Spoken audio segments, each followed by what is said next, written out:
আসসালামু আলাইকুম ওয়া রাহমাতুল্লাহি ওয়া বারাকাতুহ। বিসমিল্লাহির রহমানির রহিম। প্রিয় শিক্ষার্থী বোনেরা, আহলান ওয়া সাহলান। 50% কোরআন ও সলাত অনুধাবন কোর্সের 7 খ পাঠে। আজকের পাঠে আমরা আরও নতুন 3টি হরফুজ জার বা প্রিপোজিশন শিখব, যা সংযুক্ত সর্বনামের সাথে মিলে পবিত্র কোরআনুল কারিমে 1096 বার এসেছে।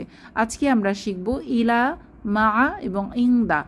ইলা কথার অর্থ দিকে বা প্রতি। ইন্না লিল্লাহি ওয়া ইন্না ইলাইহি রাজিউন। ইলাইহি তার দিকে বা তার প্রতি। নিশ্চয়ই আমরা আল্লাহর জন্য এবং নিশ্চয়ই আমরা তার দিকে প্রত্যাবর্তনকারী। তাহলে ইলা কথার অর্থ দিকে বা প্রতি। এরপর আছে মা। মা কথার অর্থ সাথে। ইন্নাল্লাহা মা'আস সাবিরিন। নিশ্চয়ই আল্লাহ ধৈর্যশীলদের সাথে আছেন। মা কথার অর্থ সাথে। এরপর ইংদা। ইংদা কথার অর্থ নিকটে। আমরা বলতে পারি কাম রিয়ালান ইংদাকা, অর্থাৎ তোমার কাছে কত রিয়াল আছে, তোমার নিকট কত রিয়াল আছে। রিয়াল হচ্ছে সৌদি মুদ্রা। তাহলে এই ইলা, মা এবং ইংদা দিয়ে আমরা সংযুক্ত সর্বনামগুলো প্র্যাকটিস করি। প্রথমে ইংদা নিকটে বা কাছে, ইংদাহু তার নিকটে, ইংদাহুম তাদের নিকটে, ইংদাকা তোমার নিকটে, ইংদাকুম তোমাদের নিকটে, ইংদি আমার নিকটে, ইংদানা আমাদের নিকটে। আবার বলি, ইংদাহু তার নিকট, ইংদাহুম তাদের নিকট, ইংদাকা তোমার নিকট, ইংদাকুম তোমাদের নিকট, ইংদি আমার নিকট, ইংদানা আমাদের নিকট। এখন আমরা এখানে কথোপকথনটিতে আমরা দেখতে পাচ্ছি প্রথমে বাক্যের শুরুতে হাল বসানো হয়েছে। হাল কথার অর্থ কি, ইংদাহু তার নিকট, এবং কলামুন কথার অর্থ কলম। তাহলে আমরা বলতে পারি হাল ইংদাহু কলামুন, তার নিকট কি কলম রয়েছে। হাল ইংদাহুম কলামুন, তাদের নিকট কি কলম রয়েছে। হাল ইংদাকা কলামুন, তোমার নিকটে কি কলম রয়েছে। হাল ইংদাকুম কলামুন, তোমাদের নিকট কি কলম রয়েছে। উত্তরে নাম হ্যাঁ, ইংদাহু কলামুন তার নিকট কলম রয়েছে।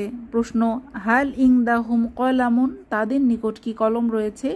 নাম ইংদাহুম কলামুন, হ্যাঁ তাদের নিকট কলম রয়েছে। হাল ইংদাকা কলামুন, তোমার নিকট কি কলম রয়েছে। উত্তর নাম ইংদি কলামুন, আমার নিকট কলম রয়েছে, হ্যাঁ আমার নিকট কলম রয়েছে। হাল ইংদাকুম কলামুন, তোমাদের নিকট কি কলম রয়েছে। উত্তর নাম ইংদানা কলামুন, হ্যাঁ আমাদের নিকট কলম রয়েছে। একইভাবে আমরা ইলা দিয়ে প্র্যাকটিস করি। ইলা দিকে বা প্রতি। ইলাইহি তার দিকে, ইলাইহিম তাদের দিকে, ইলাইকা তোমার দিকে, ইলাইকুম তোমাদের দিকে, ইলাইয়া আমার দিকে, ইলাইনা আমাদের দিকে। ইলাইহি ইলাইহিম ইলাইকা ইলাইকুম ইলাইয়া ইলাইনা তার দিকে তাদের দিকে, তোমার দিকে তোমাদের দিকে, আমার দিকে আমাদের দিকে। মা দিয়ে। মা কথার অর্থ সাথে।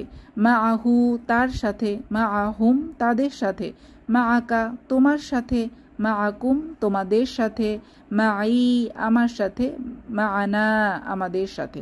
মা আহু মা আহুম মা আকা মা আকুম মা আই মা আনা তার সাথে তাদের সাথে, তোমার সাথে তোমাদের সাথে, আমার সাথে আমাদের সাথে। এখন আমরা ইতোপূর্বে শিখেছিলাম রব্বুহু তার রব, এর স্ত্রীবাচক হচ্ছে রব্বুহা স্ত্রী তার রব। একইভাবে আমরা ইংদাহু পুংলিঙ্গ তার নিকটে, এবং ইংদাহা স্ত্রী তার নিকটে। ইলাইহি তার দিকে, ইলাইহা স্ত্রী তার দিকে। আলাইহি তার উপর, আলাইহা স্ত্রী তার উপর। আমাদের আজকের পাঠ আমরা এখানেই শেষ করব। সুবহানাকাল্লাহুম্মা ওয়া বিহামদিক নাশহাদু আল্লা ইলাহা ইল্লা আনতা আস্তাগফিরুকা ওয়া আতুবু ইলাইক। আসসালামু আলাইকুম ওয়া রাহমাতুল্লাহি ওয়া বারাকাতুহু।